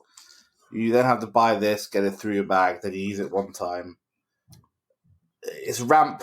Again, it's the same problem as the thing had. Like, you're using a lot of resources to get some ramp going. Yeah, but still, yes. It could be really good. It's something you want on, like, turn 2 or something, though, no? It's something you want where you get a massive turn so you can buy, like, some crazy character that wins you the game on turn 4 or 5. It's kind of funky. Yeah. It's weird. But you only need to have the super rare Black Panther out to be able to buy this. And then you buy all your other fantastic 4 characters, and then you roll them all. Well, I guess later on one go.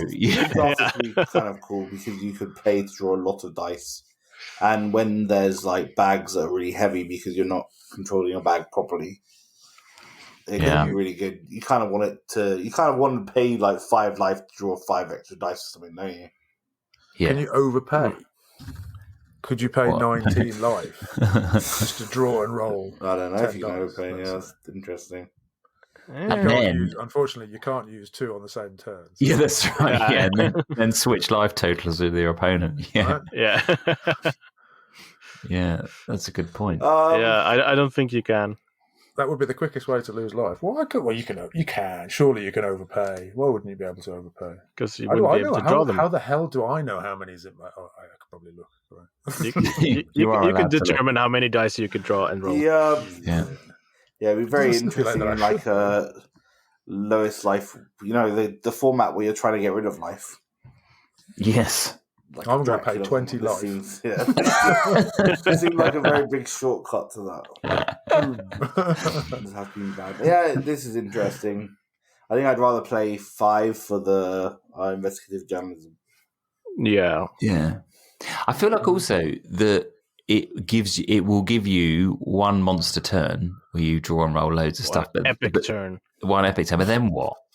You've got you either win or you lose. Well, yeah, but I don't think you necessarily would win on that turn, would you? Unless you're sort of relying on other things to be in place in order for that to be the case, aren't you? Similarly to what you were saying, you get 1 roll off them. Yeah. You miss that roll and you're scuppered. Yeah.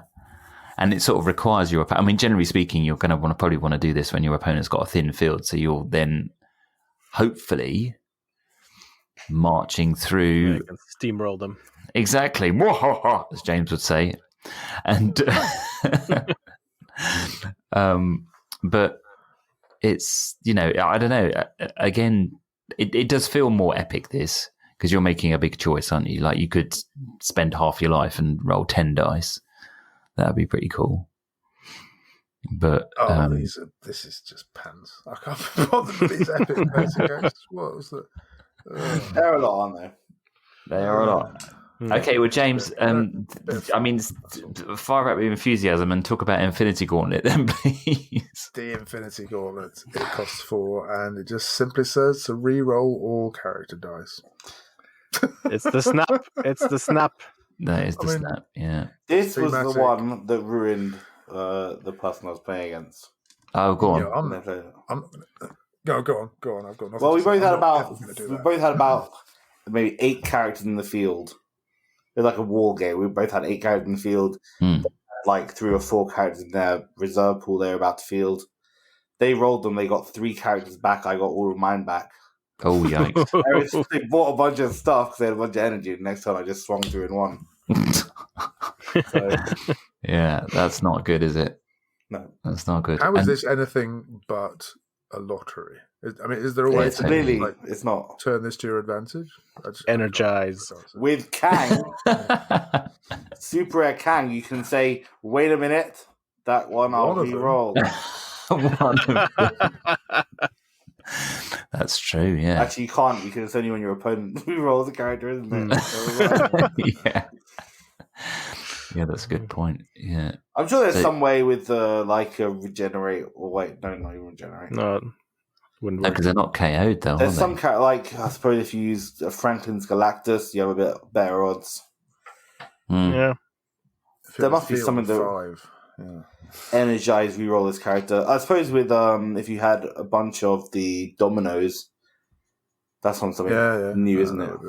That's not even to get some energized stuff going. No, but there's something that does that in modern. Invincibility is when it would be KO'd or when it is KO'd, right? So re-rolling is not relevant there either. Isn't there some die that prevents your stuff from being re-rolled? Oh yeah, that was that thing, wasn't it? Was it a thing? No, that's targeting. That's targeting. Oh right, yeah.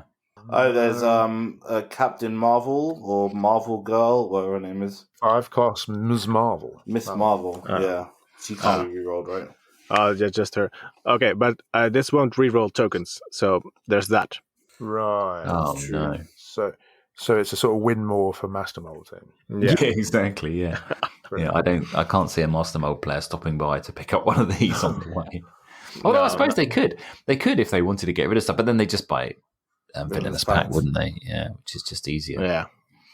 Hang on. What about the? I mean, it's not modern, but that what's his name? Riddler. Doesn't that do 2 damage every time your opponent rerolls a die or something? Yeah, but he would have to survive the reroll, I think. The Cyclops. Cyclops deals damage to a character die, though. Yeah. But then it gets re-rolled until you get a character. No, we you can't keep make re-rolling it it until you roll a character, is what I'm saying. We can't make it good. But still, it does. If you re-roll it onto a character face, it would be in the reserve pool. And it. Yeah, so then you field it because it's your turn. You could field it again, I suppose. Yeah. But I think that's not necessarily like wherever they roll back, you just ping out with that. Even you get a couple of these. Mm. I think that's the worst thing in the world. This at least is buyable and it could be interesting, could save you in a pinch. If your opponent has like a much bigger field than you. Yeah, it is a big Hail Mary though, isn't it? Yeah, but I think but it could be, you know what I mean? It could save you. Yeah, and you could hold back a couple of characters to field on that turn. No, because you have to roll them. If their character face is in the field, you have to roll them. In the reserve. Oh, in your reserve pool. Oh yeah. You have to re-roll them. Yep. Jeez. There's no state. Yeah, there's no hiding. Yeah, there's no safe zone. There's no escaping the snap. Is there? But what I'm saying is, if you had this on your team, you could build specifically around it to make that re-roll less punishing for you with the Cyclops. The Psylocke that energizes, so you feel the sidekick from your use pile or something like that, to guarantee you still have some protection. Yeah. With energize effects, I don't think this is the worst thing in the world. No, but you don't really want to be saying that about an epic basic action, do you? You want it to be epic. This is the best one so far, though. Well, it's the most dramatic. That's certainly true. It's the most epic. Let's face it. It's the most useful. Don't know about that, but I think it's the most affordable. And probably the one that you could build a team around. Well, it only costs 4, yeah. And actually, should we move on to the final one that also costs 4, which is the Siege Perilous, Peter?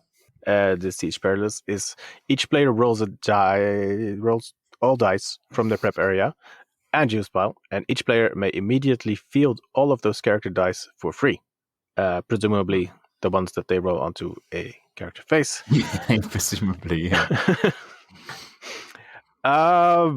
This could go very well or very badly. Indeed.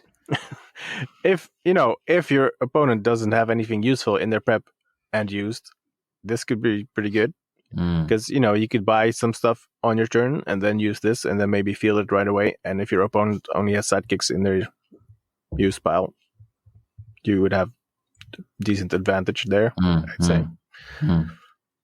I don't know if it's epic, but there's no way of forcing it's pretty your cool. opponent to mess with that bag anymore, is there? I know. No, never mind. No, Namor. Yeah. The Infinity Instant War on legs and Instant War, I suppose, itself. Yeah. Makes your opponent refill their bag, although it makes you refill your bag as well. There's nothing like... what was that keyword that let you mess with your opponent's bag? Oh, yeah. I know what you mean. Corrupt. Corrupt. Yeah. That's not this is interesting, though, at least. Again, it's a bit like Infinity Gauntlet. I can see you making a team with this to your advantage. And it costs 4, which is better. Yeah. Than the other Yeah. one, right? That's definitely an improvement. The same as the Infinity Gauntlet. That's why I think they're both decent. Yeah, most usable are the cheapest ones. I would agree. But, I mean, yeah, we kind of bigged these up, didn't we, as epic basic actions. And they are called epic basic actions, but not many of them feel actually very epic at the moment. It feels like this is an idea that needs fine-tuning before it will actually be... Yeah, but like I said, at least in the draft format, you can get to them and use them. Yeah. So they add a bit of interest to those things. Whether they're particularly useful or not, I don't know. In competitive, in draft, I think they're fun. It's too situational. This, You're depending on your opponent having no useful Well, not dice. necessarily. I mean, you still get the rest of your turn, right? Yeah, you do. And you can buy stuff before you use this as well. Yeah. So, But if your opponent has something really good in their use pile, you probably don't want to use this at the risk of them. Well, being able to That's feel right. that. mentioned possibly, enamel, but right? if you think about that, you can do enamel, field enamel, maybe make the stuff, trigger their bag refill and make it go all the good stuff from the use pile into their bag. yeah, Or if you do you could something like have that Black Panther, the rare one, and then they can field stuff, Sure. and then you can re-roll it Right. out. that's true. Right. Yeah. And then also the Corvus Glaive with the Franklin's Galactuses, right? The ones that so you field a couple of Corvus Glaives, carry them, make that Franklin's Galactus cost 3 or whatever it is. Yeah. 1, buy a bunch of them. 1, yeah. Then you're rerolling the Corvus Glaives and the Franklin's Galactuses. Nice. What I'm saying is you can build a team around this, I think. Yeah. And use it as the main piece. So I think it's pretty good. Yeah. I mean, it feels more epic than the other one. If you put it on, When you say do you mean actually usable? Yeah. But I think generally speaking, we're feeling rather underwhelmed. I think we like the idea of trying to pull off something new. And I mean, I think when we all read that Darkhold, for example, we go, whoa, that could be so cool. But actually, I think maybe we've called on it a bit. Would that be fair? Well, the stipulation of having a 4-cost character in the field and then not waiting for then buying it, and then you can only buy it once, and then when you use it, it goes away. I think it's too much. And they can't be copied. Yeah. We forgot to mention they can't be copied. They can't be copied. Yeah, that's right. Yeah. Oh yeah. Good point, James. Yeah. Okay. Well, I mean, great to have some new things to talk about, but work to be done, I think, on some of those epic basic actions in order to make them really, really cool. Let's. Well, time is marching on, isn't it? So we should probably rattle through the other basic actions that we've got, which are just normal, old, plain, vanilla, basic action cards. Nothing epic about these, although some of them are still pretty good. Should we just quickly whip through these? Obviously, quite a few of them are reprints, aren't they? We've got 10 others that are main, just straightforward basic actions in this set. We'd said that 5 are straight reprints. 1 is an almost reprint, isn't it? That's what we concluded. Yeah. So let's quickly rattle through them, shall we, and give some very quick points on each one. Daily Bugle, Ben? Reprint of Daily Planet. This is the one that's not a straight reprint because they changed Planet to Bugle rather than newspaper. Yes. Pretty good ramp, actually. Draw 2 dice, prep up 2 of them, re-roll the remainder. Yeah. Roll the remainder, sorry. The fact that you can choose to prep, which is probably the most beneficial thing most of the time. Yeah. You might need a one-off energy. In draft, very good. In general play, pretty good. With a bit of a race to get them. I like it. Yeah, pretty cool. Yeah, and I do like the fact that the DC Universe newspaper and the Marvel Universe newspapers have both got their own versions of the same card. That's pretty cool. Distraction, please, then, James.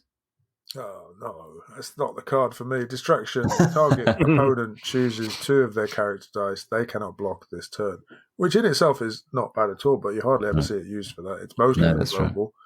Pay a mask, remove target attacking character die from combat. Yeah. Oh, I think enough has been said about distraction. Do check out the top 5 uncommon videos. I went on a bit at length at the end of that. Yeah, it's obviously great for control teams, and it makes various strategies viable that weren't before, but I won't be playing them. No. No one uses this action because global. You bring this global, you don't need to use the action, right? Yeah. And if you want to use because the global counters the action. I will say the fat back for this, this is my most wanted card, probably. No, very nice. I love the fat back for this. Good stuff. That's Spider-Man playing baseball. Yeah. So yeah, it's really cool. Green Goblin, but yeah. Yeah, it is really cool. Yeah, I mean, we've talked about this quite a lot already, haven't we? The fact that this is coming back it's from the very first AVX set, isn't it? This card. Yeah. control players love it. People who don't like the attack step love it. People who just want to smash face hate Good, it. honest attacking people. Exactly. Hard-working attackers. they despise it. Okay, Peter, Escape. This is a new one. Yeah, that's a pretty cool one. It's a 3 cost. You get to choose one. Either a target character die can't be targeted this turn, or you prep a die from your use pile. Nice bit of flexibility. Yeah, and both some pretty good effects as well. If you want to counter the distraction global, for example, you could use this. Yes. And if you don't need to counter that, you could prep a die from your use pile, which is always good. And it's pretty cheap. I like it. Okay. Yeah. Not bad at all. And you get an alt art version, don't you, in the one of the Origin packs. That comes. I should know which one, but I can't remember which one. I can't remember which one it is. But we won't get bogged down in that. We're back to Instant War again. Ben, this is another reprint, of course, from the WD-40 set, isn't it, I think? Another very cool fat back. Each player draws 3 dice and fields all sidekicks drawn this way. Each player places the remaining dice in their bag or use pile. Very annoying for your opponent using it against you. Sort of, actually. Sometimes it's quite nice to thin your bag of sidekicks. We don't have the Tabaxi Rogue, which really made this particularly good. But, being able to manipulate your opponent's bag is always fun. We do have Black Panther Rare. 3, which does the same thing. On legs, which I think is probably better. I like this. Yeah, it's horrible. I mean, with that Black Panther Rare that you talked about. Oh, sorry, the Black Panther Rare, which is the roll-out James, one. Which is horrid. That's the one where when your opponent fields a character, they have to KO a character, isn't it? Or you choose to KO a character. It's re-roll. Re-roll. I apologise. Yeah. But I think, as Ben said, I think Namor is I would say better than this because you can make it one-sided, but it's highly amusing because I played a game with Jason today in which we both had Black Panther, but only I fielded him. But he was doing Starro and stealing my sidekicks, and I was just fielding loads of sidekicks with Namor, and it was good fun actually. It's a fun card, but I prefer it on a character. Yeah, I think it's a good card to have around. James, another reprint in Invulnerability. Invulnerability, 2 cost. Oh, how many times has this been printed now? Until end of turn, when one of your attacking character dice is KO'd, return it to the field zone. Oh, it's got a global. Pay a bolt, target character die gets +1 attack. So, that's a very handy bolt pump, if nothing else. And the action has uses on teams that involve a lot of KOing. Red Eyes Black Dragon team. Hey. I love that team. That team was good. What about the anti-monitor? The anti-monitor now does the same thing, which I definitely want to try. And what does he do? Yeah. You have to KO some of yours to KO theirs?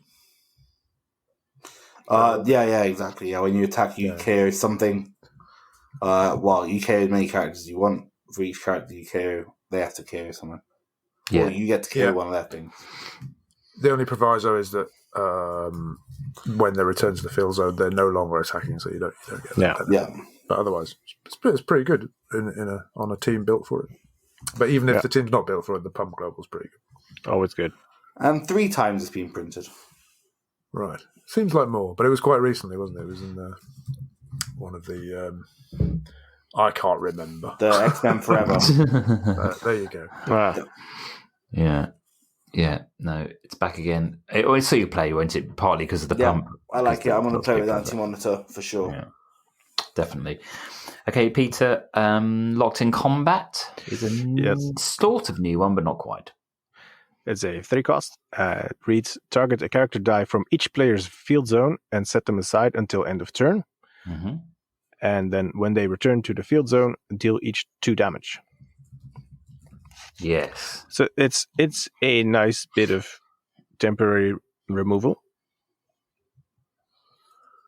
So that's good. That is good. It's like intimidate. Yeah. On on a basic action. There must be a phrase for that. Without legs. Without legs. Legless intimidate. Or kind of an imprisoned light in a way, isn't it? Yeah. Like just a brief one. I mean, this card, so in the WWE set, there was the Miz TV basic action card that was a 4-cost that basically had the same basic ability, but it said, it didn't say when they return to the field zone, deal each 2 damage. Yeah, I don't know how impactful that pass is. So, yeah, usually you just want something out of the field for the turn, or you could use it to remove tokens, I suppose. Yeah, because they don't come back at the end of the turn. Yeah.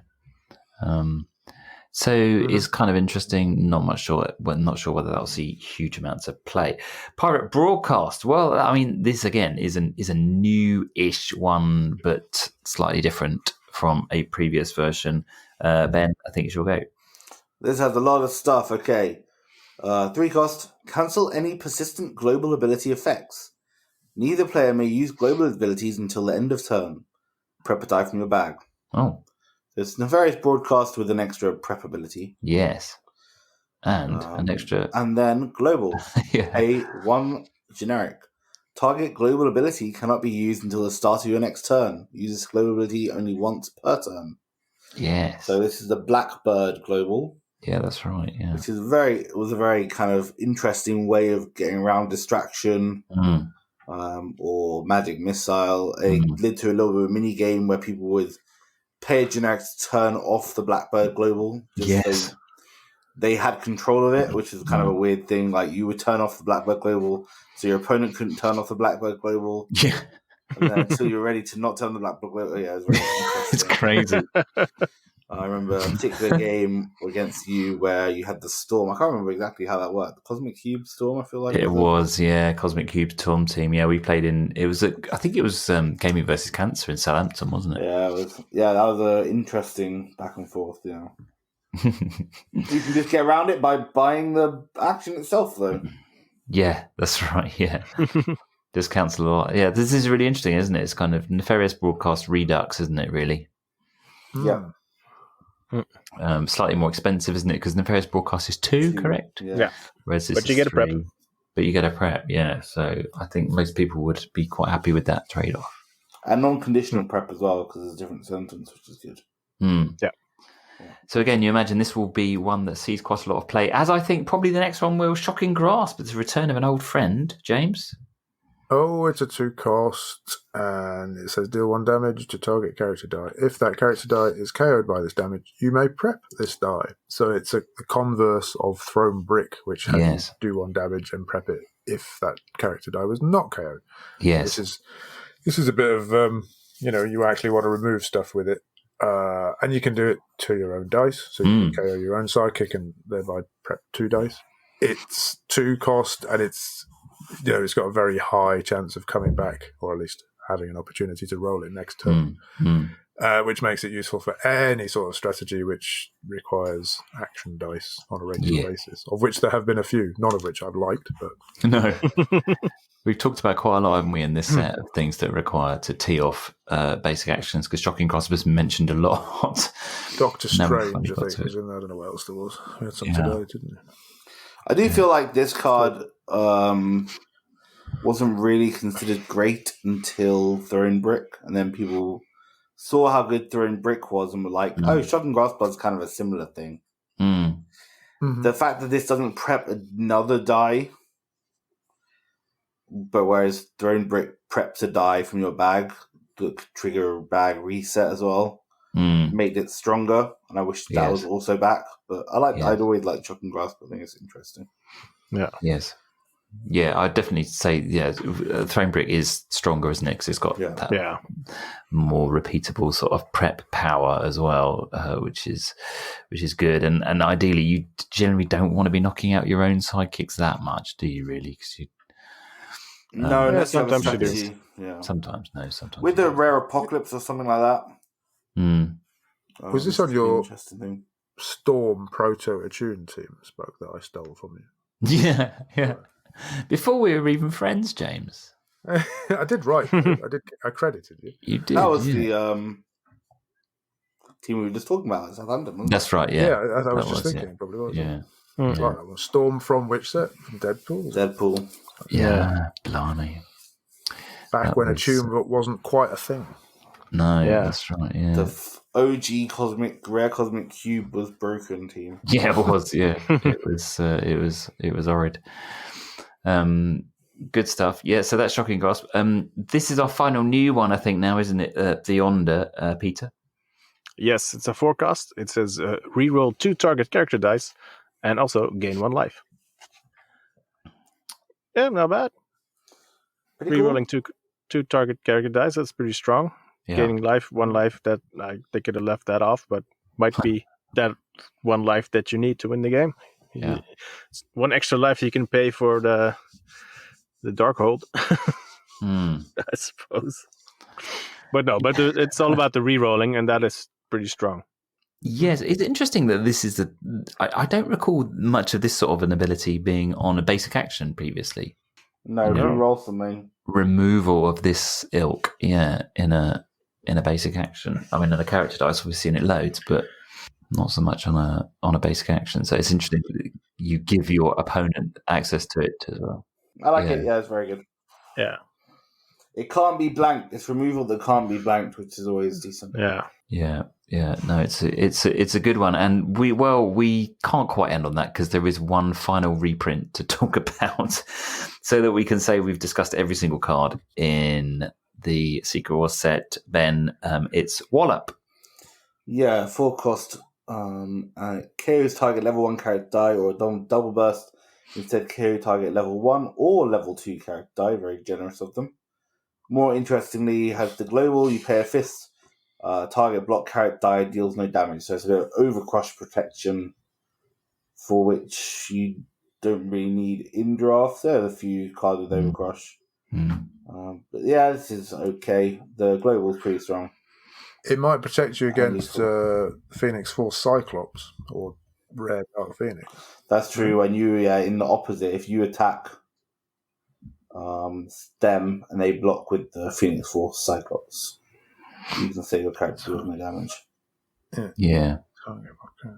I mean, obviously, this will be a card that we'll see quite a lot of play, principally because of the overcrush preventing. Well, it also does other stuff as well, which is a bit unseen. Like, there was a theory that you could use this to prevent, like, Iceman, for example.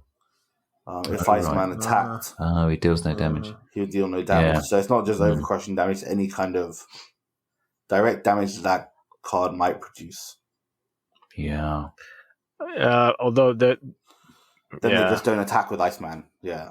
Yeah, exactly. Or they would ping it before you get to use this global, and you already take the damage. Yeah. Yeah, that's true. Yeah. That's a technicality, I think. Well, some edge case. That is the end. That is every single card. Can you believe that we have discussed every single card in this set? We doing a favorite basic action? Cool, blimey, governor. Go on then. What's your fave? The mirror Don't say you one. haven't got one. The what? The mirror one. The mirror The one. Siege Perilous. Siege Siege Perilous. Perilous. Oh yeah, that is quite The funny. mirror one. There is a mirror. There is a the mirror on image. the. Yeah, no, that's Presumably, although it's just like a Well, it blank might be, frame yeah, thingy. It's like calling Create Food and Water cake. It Yeah. is. The mirror, The it's the mirror mirror one, isn't it? true. The mirror Yeah, one. the mirror one. Do you have one, Peter? I'm not sure. I Distraction. like I like pirate broadcasts. Pirate broadcast, yeah. Yeah. Yeah, that is cool. Yeah, James is definitely not going to pick distraction. I mean, Shocking Grass, all right, but I like the artwork on it's Mojo, isn't it? On the pirate broadcast, I like the art. Yeah. I'm gonna go with that. I'm loving that. Yeah. I hadn't even noticed that you get to prep a die as well, so that's nice. And I'm going to call it, what we're going to call it, Nefarious Blackbird. There you go. Yes, indeed. Good stuff. Well, that is the end of our review of every single card. Can you believe it? We've gone through all of them. How many have we done? 100 and... A million. A lot. It's been a lot. It's been a lot. It's taken a long time. We hope that you have enjoyed our walk through every single card. No doubt there are millions of things that we haven't said, things that we haven't discussed, things that we haven't thought of. What are those things? Do let us know by using the contact details at the end of the show. We're just going to round off with a little bit of AOB.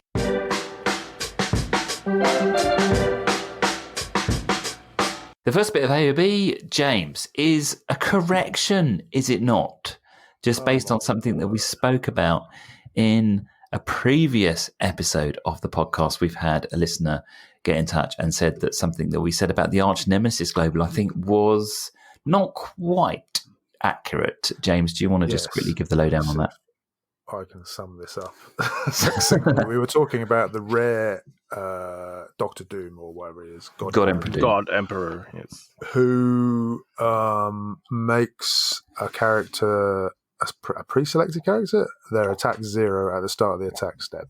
And I think we brought up the Arch Nemesis Global, and we said incorrectly that the timing was a bit off because you would have to play it.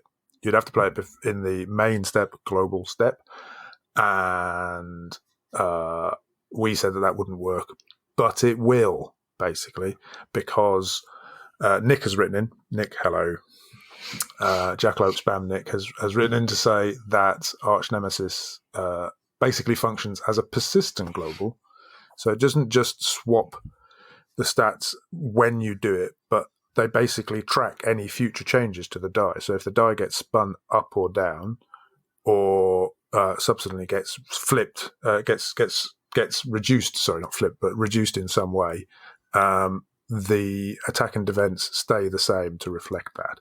So you could do it in the main step, and when the attack gets made 0 at the beginning of the attack step, then the defense will track that, and that thing will be KO'd. Does that make sense? It does. It does. So actually the timing does work. The card is not as bad as we thought. It is better than we thought, even, you could say. Yeah, and we should listen to Nick. He was the head judge, I believe, at the World Championship. So it doesn't get much more kind of definitive than that. There's also an actual ruling on that. There is a ruling, in response to his question. So that's definitely Okay. It's all there in black and white and red and shades of grey. Good stuff. Ben, are you itching to get in on this? No, there's been an announcement. Oh, we're live. I don't know if you want to change this later, but Worlds has just been announced at Gen Con this year. Oh, okay. What? Worlds is going to be at Gen Con, not Grace. No way, so you get to go. I do get to go. Flip. How exciting. That is. So They wait. just changed that because you were going to Gen Con and They heard. at the Worlds. Wow. Well, this is who can't win a game to save his life anymore. breaking news, if ever there was some. So we need some kind of alert or something, don't we? So Ben, when is Gen Con? It is now. You're going to ask me about plans in my life that I should know about. Actual dates and things like that. Yes, it's going to be at the beginning of August. Okay. So August the 3rd to 6th weekend. Wow. So that's earlier than this year. Then, so they're not doing a. They are doing a Grace Memphis thing for Hero Clicks, as far as I know. Yeah. Yeah, that was announced already. That's part of the announcement. Yeah. So part of the announcement is that Hero Clicks World Championship, Team World Championship, and D&D Onslaught World Championship will be September 14th to 17th in Memphis, Tennessee. But Dice Masters players will have their World Championship at Gen Con this year. Wow. So it's going to be earlier, isn't it, than this year? Yeah. When was it? It was September, wasn't it, last time? Because I think it was Yeah. coincided with my birthday. Yeah, it's going to be early this year, and it's going to be something I can go to.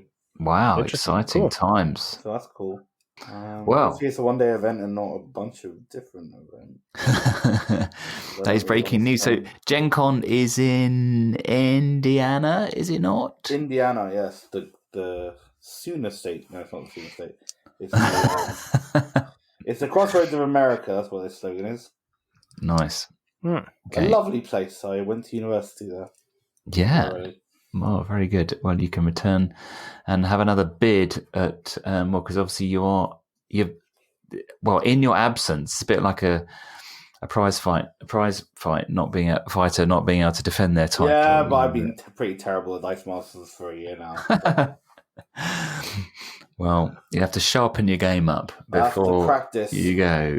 Yeah, I'm sure there'll be no shortage of people who'll be willing to practice with you. Well, that is exciting.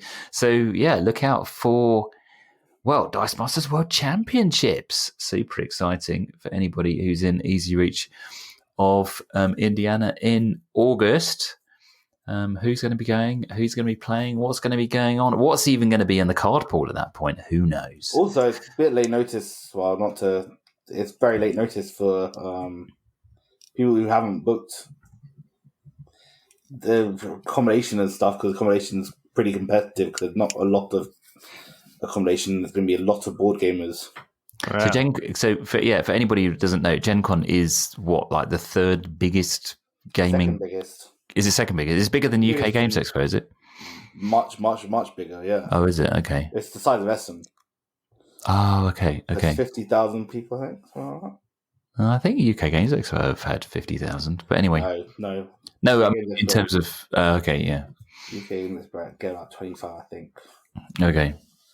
There's about double the size, I think. I've never been, but it's about the same size as Essen, which is, at least double the biggest. The granddaddy. Yeah. That's about double the size of UKG, if not 3 times the size. Oh, exciting! Well, get your calendars out and start. Yeah, not a lot of time to plan. So if you're wow, and it's expensive. I hope no one booked for Graceland already. That's true. Assuming that Clicks and Dice Masters would be simultaneous there. Yeah. It's big news. Okay, well, watch this space for more details. We don't really have anything more at the moment, but no doubt other stuff will be eking out before we appear. Obviously, we're on a slightly odd schedule at the moment because we've been going weekly. We're not even quite managed at this time, just because we're getting everyone together. But no, look out for the Dice Masters World Championships in August. Very briefly, there's another 2-team takedown, isn't there, Peter? If people want to get involved with that, an online tournament. Yes, it'll kick off on the 29th of May, and the format will be modern. No bans, no nothing. So you can try all your new cards. Fill your boots with your master mold hideousness and everything else. You need to practice now, so... Yeah. We'll be participating, I suppose. Get involved. Yeah, so it's DM. The good people at DM North have resurrected the old 2-team takedown format from the CR game room that's they've already run 3 or 4 incarnations of it, I think, since they've put it back together again. Yeah, they've been pretty active. Basically, you build 2 teams that are not allowed to share any cards, are they, across both those teams. So they have to be distinct and unique from each other, and then you have to beat your opponent with both of those teams in order to win your particular matchup. An online event, people can schedule. Normally, they have a week, don't they, in which they can schedule their match against their opponent. So you get a game a week. It's great fun. You get to meet some great people, and you get to play some great games. So yeah, definitely one to get involved with if you've got a webcam, and you can. Other than that, I think that's probably it for us now, isn't it? James, if people want to get in touch with us and tell us anything that they want to get off their chest in relation to Dice Masters, the best email address to use is... Well, let's not forget Spug, our very own tournament, which is Dice Fight on a Thursday night. Oh, let's not forget that. Thank you. Yeah. Go on. What's going on with Dice Fight? On May the 18th, there is only Marvel, Orange Golden. This, unlike... I think this is a big difference for me. Unlike the 2-team takedown, this is not an ongoing thing. This is 3 rounds and done, which gets my vote, frankly. May the 18th is only Marvel, Orange, competitive level, and it's Golden card pool. And on May the 25th, there is no affiliation, which is also Orange and Golden. Great. There you go. And Thank you, the address is Spug, DM United. No, it's not. Oh dear! You forgot. The email address is hello@dmunited.eu. Fantastic. So good you got that first time. All right. Well, it's been really good to have your presence with us through this whole review. If you've been with us through this whole journey, we'd love to hear your thoughts. Do get in touch. And don't forget to like, rate, and review. And if you subscribe to our podcast using your favorite podcast app, then you'll be the first to know about a new episode when it drops. We're not quite sure when the next episode is going to be, but we will be back with you soon. Thanks for joining us, and we'll see you again next time. Goodbye. Bye-bye. Pretty cool. Pretty cool. Bye-bye.